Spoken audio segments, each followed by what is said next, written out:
Longest Day is a podcast from a female-founded destination practice that believes that crisis isn't an if, it's a when. We are an organisation unafraid of crisis, but have never known one to be resolved in a single day. However long the day or night that gave rise to the crisis in the first place, there's always something we can learn. I'm Leah, the founder and CEO of Broadstairs Consulting, a problem-solving consultancy offering crisis and governance advisory services to help leaders and organisations thrive and flourish.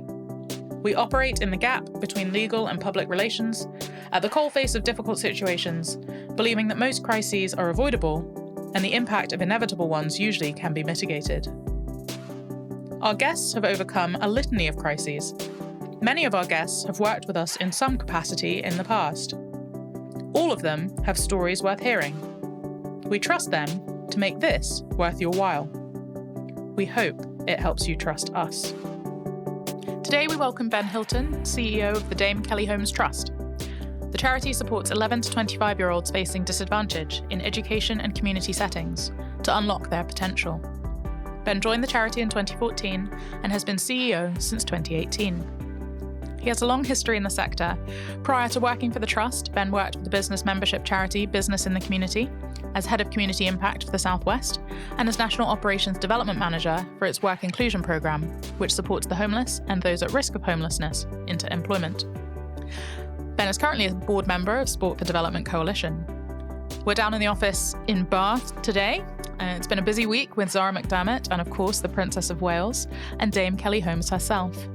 We hope to hear more about that in this episode. The Trust has most recently been working in education, community and health. I have two connections to Ben, through Business in the Community and in my role as board trustee of the Youth Charter. There are loads of synergies with their work and people we work with. So let's dive straight in to The Longest Day. Well, Ben, thank you so much for joining us on the podcast today. Thank you. My absolute pleasure. I wonder if you might be willing to describe your longest day. I think my longest day was the day that I recognised and the decision was made that we needed to make some very significant cost reduction exercise within the charity. So that was back in the end of 2017. And the charity had hit some tough times. And at that stage, I was in a director role. But we needed to make a 75% headcount reduction. And it was the realisation that this is actually happening and understanding my friends, my colleagues, that everybody was going to be impacted by this and just trying to rationalise how we were going to go about this and how we were going to do this in the most morally right way that we could, but needing to understand that it did have to happen as well. How did you get to a point where rationalisation was the best decision? Because obviously you considered many alternatives. I think it was the only solution. And when we had a board meeting and the decision was made, and I spent the whole weekend just looking at multiple different budgets, multiple different structures, trying to write what the business plan could be for us to come out of this situation. We only had a very small envelope of money that we could put towards staffing, and at that stage, you're looking at what's the operational plan, what are we committed to deliver through the funding and the contracts that we've got, what is the minimal staff team that we can do to deliver against those at the impact that we want to, and the rationalisation just came from the situation we were in. So I spent all weekend, I sent what I thought was the finished business plan and budget to the chair and the treasurer at the time on that Sunday evening. And then on the Monday morning, that plan was approved. And that was then giving us the approach and the framework of what we needed to do next. I think for the first time, I followed guidance and policies to the letter. We had external support who were absolutely brilliant, and our HR sort of legal support. And then the process was set, and employee consultations and a 12-week window to turn the announcement around to decisions being made. And the changes being made. So it all happened very quickly from that moment. But I think policy and guidance made it a rational approach to take. Was there anything else in your career to date that prepared you for having to make decisions that were this drastic? No.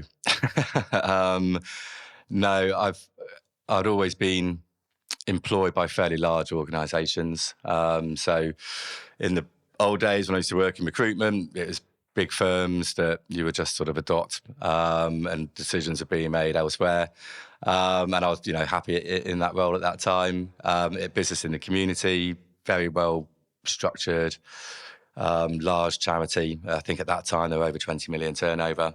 So large charity, lots of reserves that they could pull on, and lots of executive decisions being made in the right way. So for me, this was the first time that I was sitting at a senior management level, where we had to have these discussions, and then follow out the actions of the decisions that were being made. And nothing had prepared me for it. I took on the employee representative role to lead that consultation. And I think that was more I wanted that control of that situation, because I wanted it done in the right way and communicated in the right way, and being as thoughtful as you can to your team and colleagues. And I think that was important for me to take that position on. How are the projects that the Trust was supporting at that time affected by these decisions? Thankfully, I can say, touching wood, I'm hoping it's the truth that what was being delivered outside, you'd never have known what was happening inside. We have a freelance athlete mentor team that are the ones that are delivering out on the programmes. So they weren't affected as, like the staff team were. All of our restricted funds were staying as restricted funds, and that was all going out to project delivery. So I think, obviously, some of our partners and our funders were aware once we'd communicated to them. So there was a lot of reassurance that needed to be provided, reassurance to our athlete team as well. And we did need to make some reduction on the athlete team to focus on those that were delivering the most programmes and enabling them to continue to do so, but not having as much of a wider offer. In what we used to do is sort of inspirational stuff, so like days of athletes going into schools and things like that. And we massively stopped doing those and only focused on those sort of long-term mentoring programs that we were doing.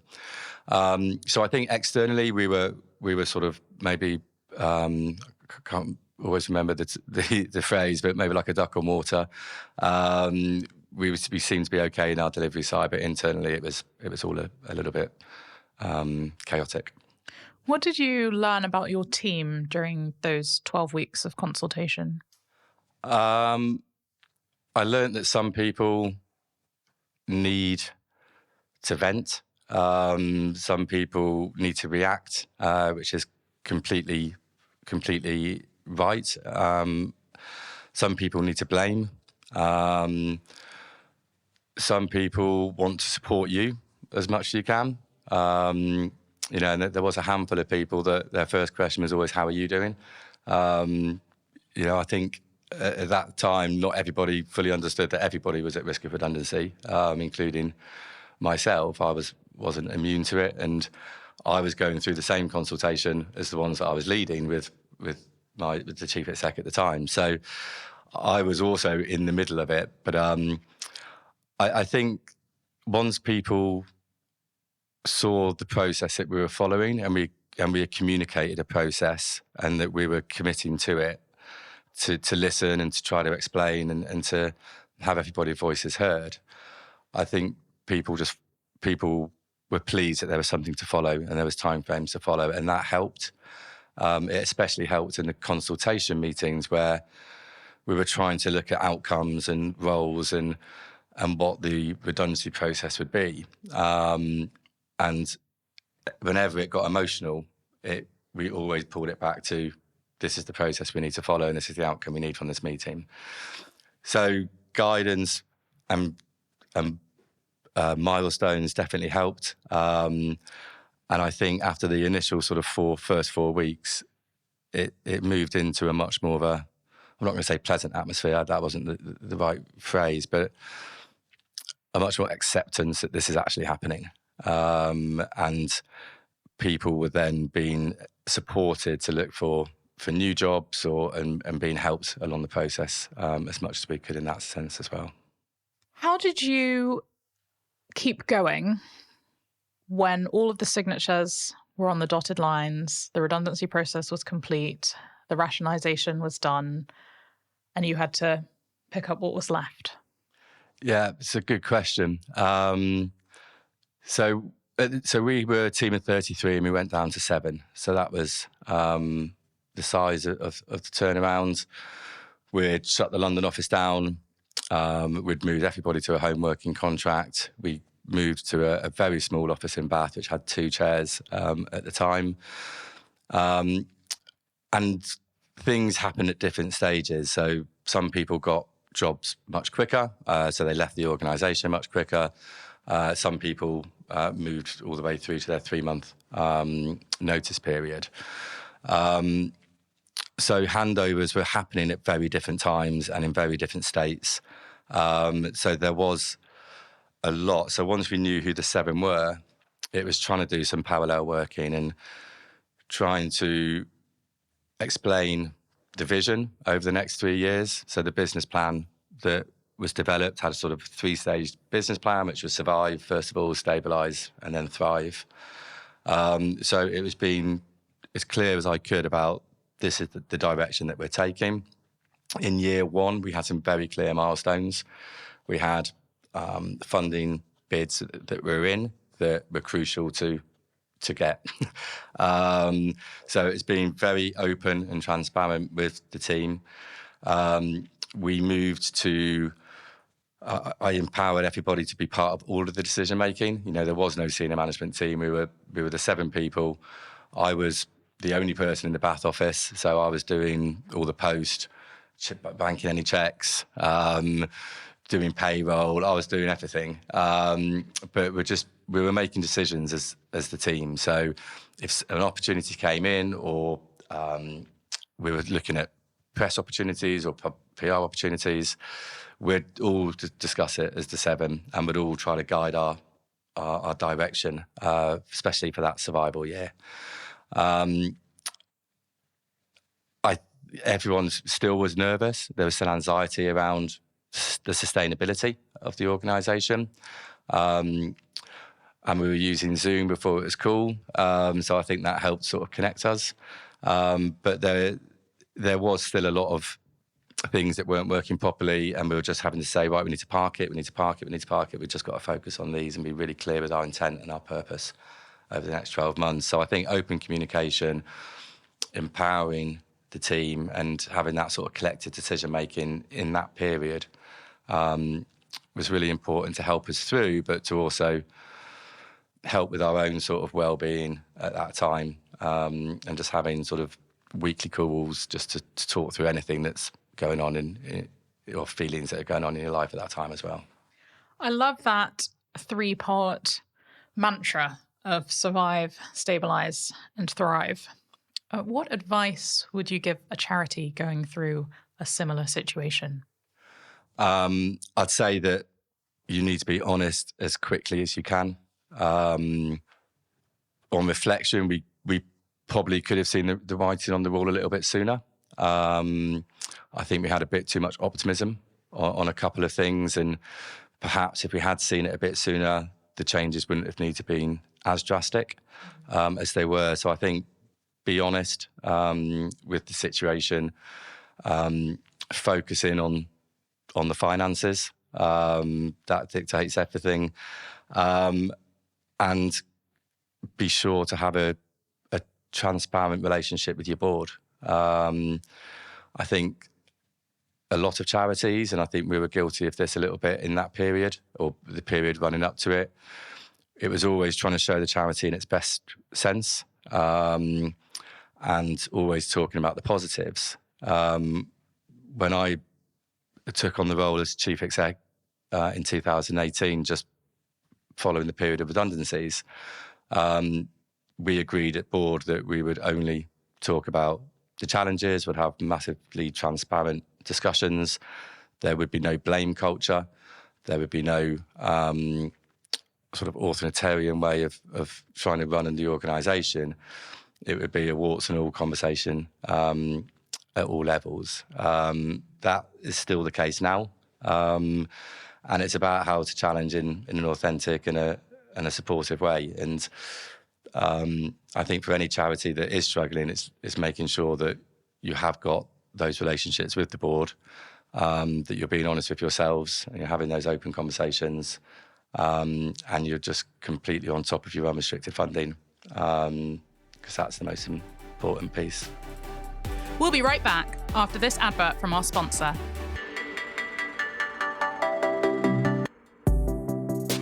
This episode of The Longest Day is sponsored by Grosvenor Search, a specialist NED recruiter in the asset management space. Board diversity shouldn't be reducible to tokenism. Rather, efforts to diversify boards must be focused on ensuring that the top 5% of talent are identified, and once recruited, empowered to strengthen existing boards. Grosvenor Search offers a targeted approach to ensure that your board receives the most impressive diverse talent. For more information, email info@grosvenorsearch.com. Let's get back to today's guest. I wonder if you could outline briefly some of the amazing work that you're doing and the things that are going well. So we've got a really clear theory of change. So we train world-class athletes to be brilliant mentors for young people. We focus on 5 sort of outcome areas. So increasing young people's confidence, their self-esteem, their resilience, and then their physical and their mental well-being. So we've increased our work in education, really looking to I'd like to call it preventative, but it's really not as preventative as it used to be. Young people, even in year 7, have got so many challenges in their lives, so many mental health issues and mental well-being issues.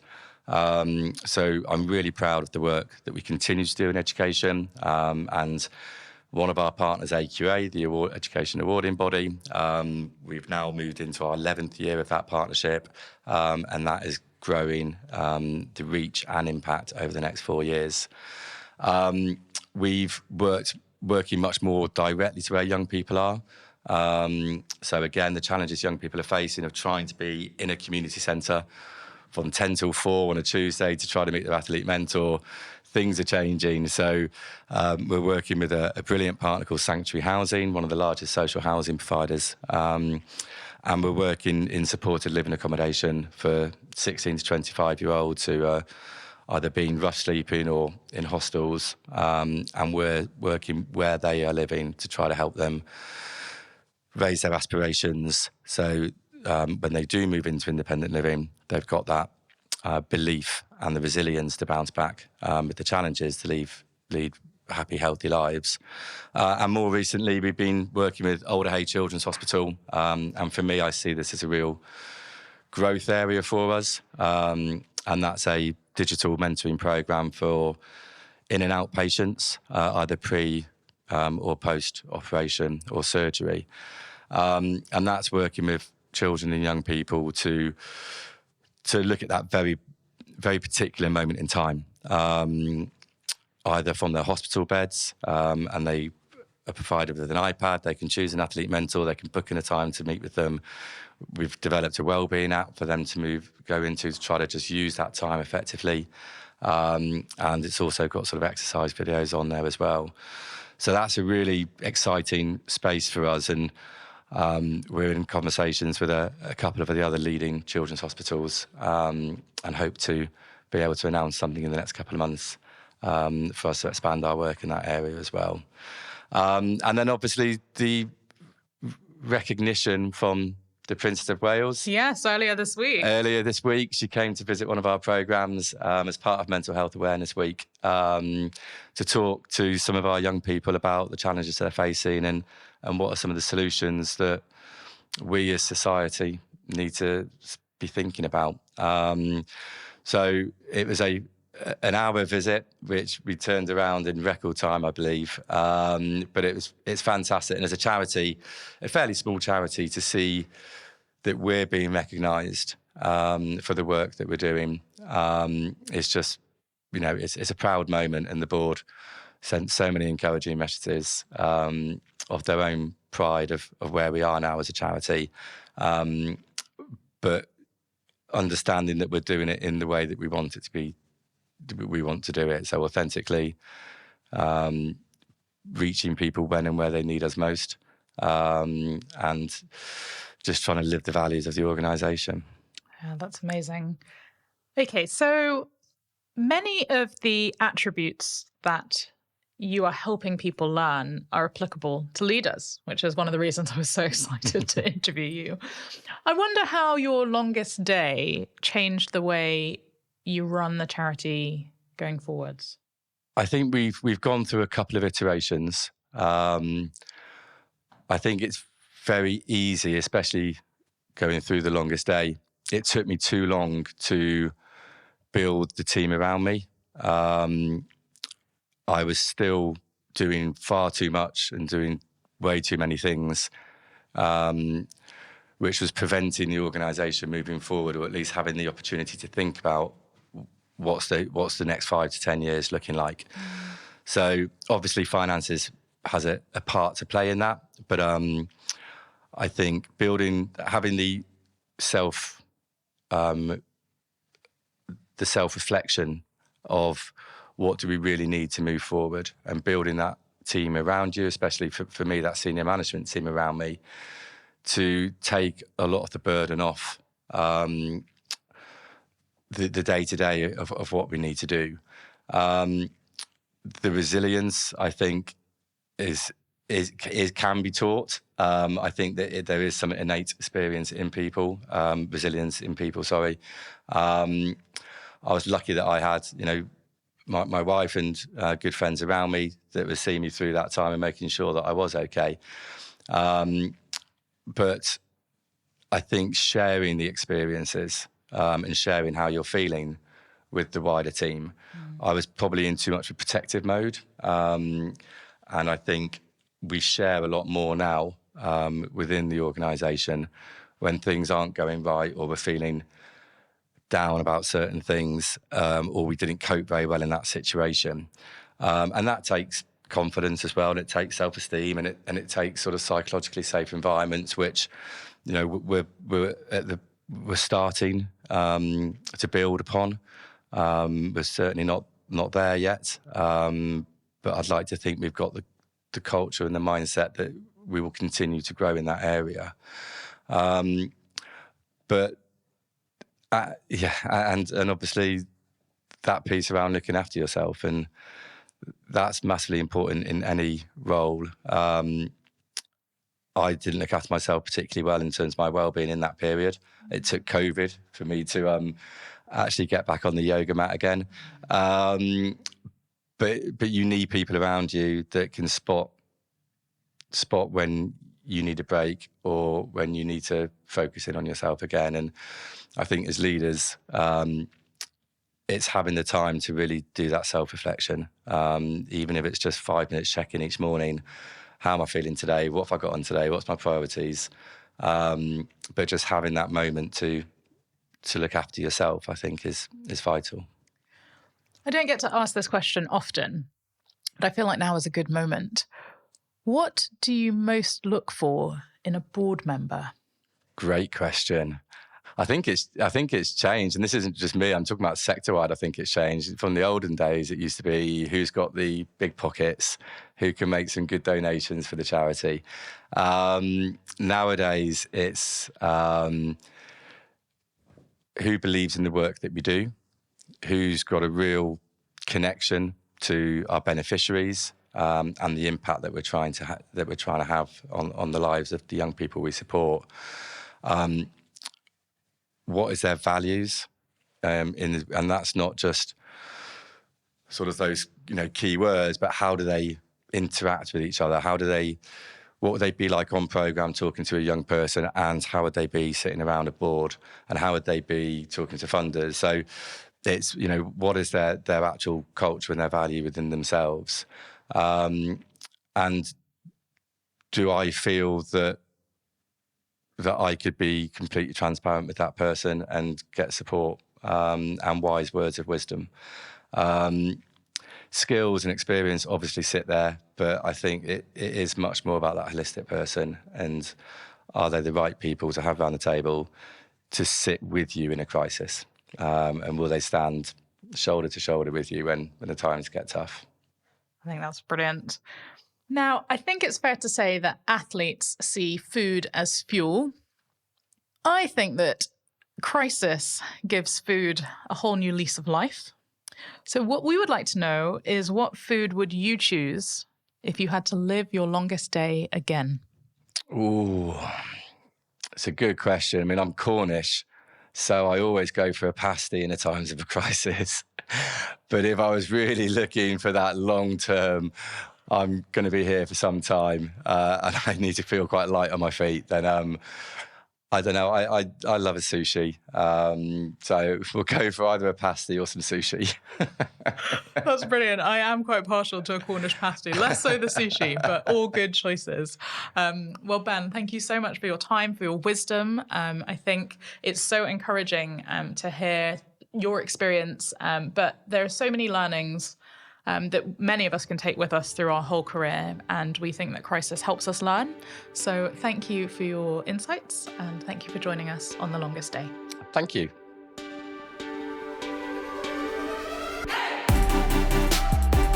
You've been listening to a Broadstairs Consulting Limited podcast. We hope you've enjoyed this episode. Tune in soon to hear the next instalment of The Longest Day. Copyright 2023. Production copyright Broadstairs Consulting Limited. All rights reserved.